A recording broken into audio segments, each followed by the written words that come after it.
By winning a video contest, my horse group, Seekers of Savvy, and I won a trip to Colorado to see Pat and Linda and spend the day with them. We had an early flight out of Milwaukee on Saturday morning.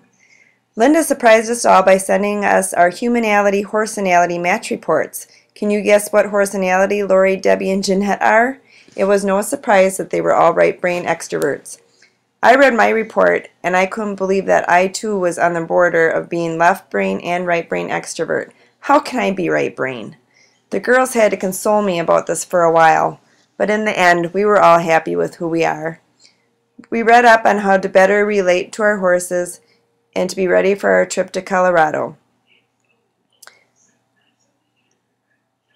We checked into the Milwaukee airport at 5 a.m. How do you think that check-in went for 4 extroverts? Marie at the Parelli Center had already guessed my humanality because I called and emailed her so many times and I was freaking out about all this little stuff about the trip. I was a little offended about it at first, but then I realized I guess I'm just that easy to read. We arrived in Durango and we were surprised to see that there was snow on the ground when we got off the plane.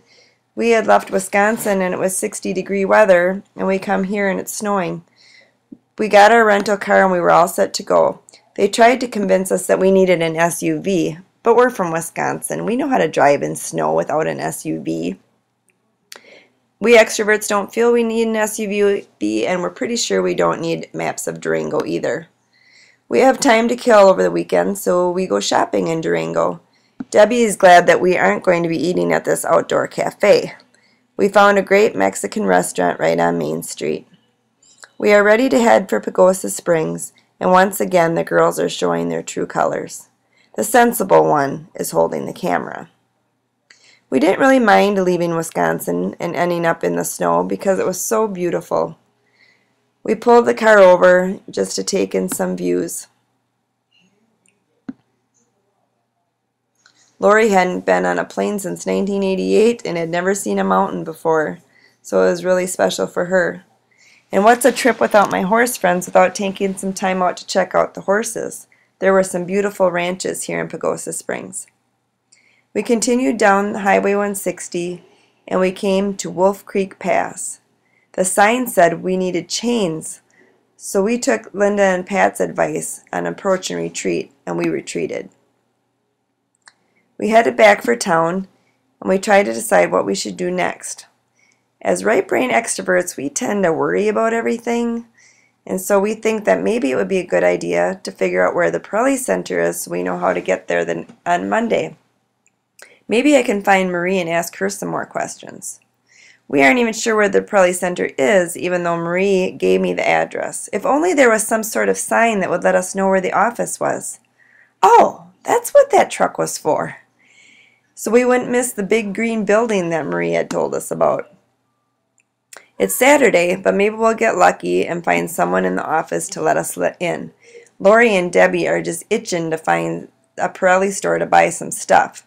We peek in the windows. I'm looking for Marie. I know she'll help us. We want in so bad. There's shopping to be done. Pat and Linda, where are you? We want to buy some stuff. Let us in. Once we realized that no one is coming, we decided to look for the ranch. We called our friend Cheryl back home and asked her how to get to the center since she's been there before. She gave us the directions and we found it. We ended up going down the long driveway to the ranch, and we were just praying that Pat wouldn't suddenly meet us on the driveway and see that we were stalking him.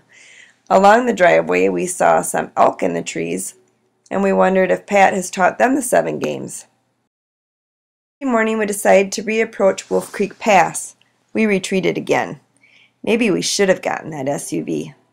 Once again, we head back to Pagosa to see if those shops are open. Our first stop is the Outfitter. The girls dropped a bunch of money on hats, sunglasses, and boots. The store owner was glad that she came into work an hour early, so we were able to shop in her store. Check out this view from across the parking lot of the Outfitter. The girls were a little sad when they realized they were out of money, but I have a feeling they'll get over it. There's always charge cards.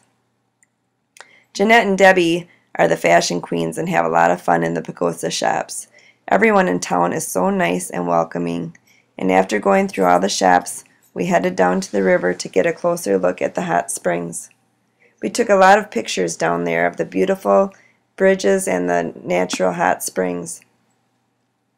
The girls had just a little bit of fun, too, goofing around down by the river.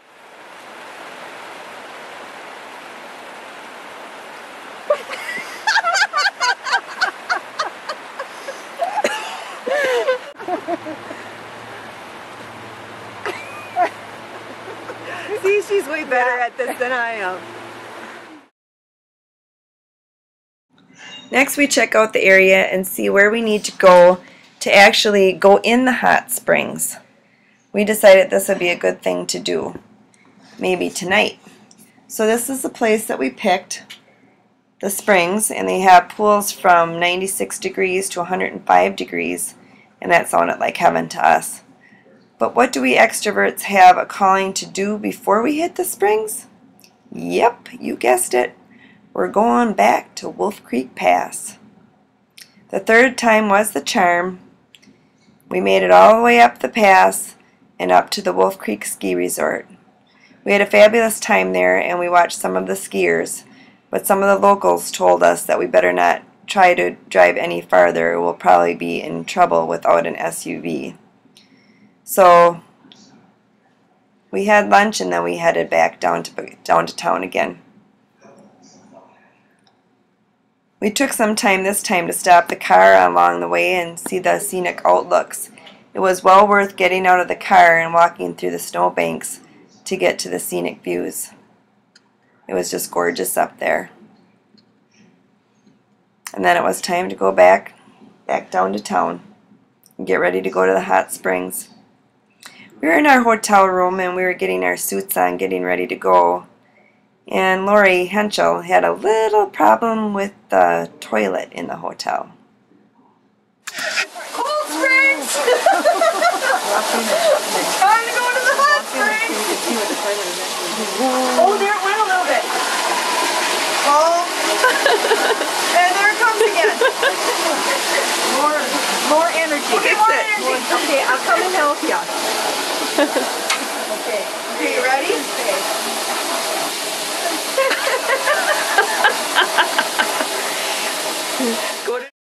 We finally had some relaxation time in the healing hot springs. Now I know why everybody from the Parelli Center has told us that we had to visit the hot springs. We realized that on our trip that Pagosa Springs loves the Parellis, and the Parellis love Pagosa Springs. All the businesses that we went to said that they really love having Parelli here. And finally, Monday comes. We're all so nervous. We are actually going to be spending the day with Pat and Linda. Pat gives us a tour of the office, the manufacturing plant, and the video editing area. He even interviewed us on camera. He then is ready to take us to the ranch and asks us if we have an SUV. Again, we have to say no, we don't have an SUV, so Pat offers to take us to the center in his truck. What a gentleman. We, of course, jump right in. And Pat showed us the property of the ISC. He also showed us his office, which is his riding arena, and he told us he rides up to 8 hours a day. Next we head to Linda's barn and we meet Allure, West Point, and Hot Jazz. Allure is Lori's favorite and Hot Jazz is my favorite. Don't I look like I need a big black horse like this? These horses are so lucky to belong to Linda. She understands all their different personalities. Pat and Linda then invited us into their home. This was the highlight of the trip. The next best thing to meeting their horses was meeting their dogs Vinny and Moxie. Linda loves to cook and she has agreed to cook for the four of us. We tried to help and I must say I did squeeze the lemon. We have a really lovely meal and spend time talking with Linda about our horses and her horses and all kinds of stuff.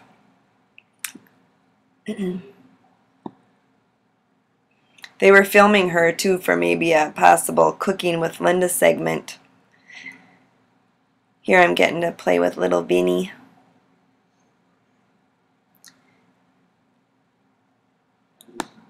The next thing we did was went into, after lunch we went into the living room and here's a statue of Pat and I believe Magic. We go on to the comfy couch, and Linda is going to watch our videos. I can hardly believe it. I brought one that I made just minutes before leaving for Milwaukee, and it really showed my holes, and Linda was able to help me with some of the sticky points and tell me what to do next. She also watched Lori's Liberty audition, and she said it was level 4. What a compliment coming from Linda Parelli. We had an absolutely fabulous time with the Parellis, and we would all like to thank them. Thank you, Pat, and thank you, Linda, for a great day.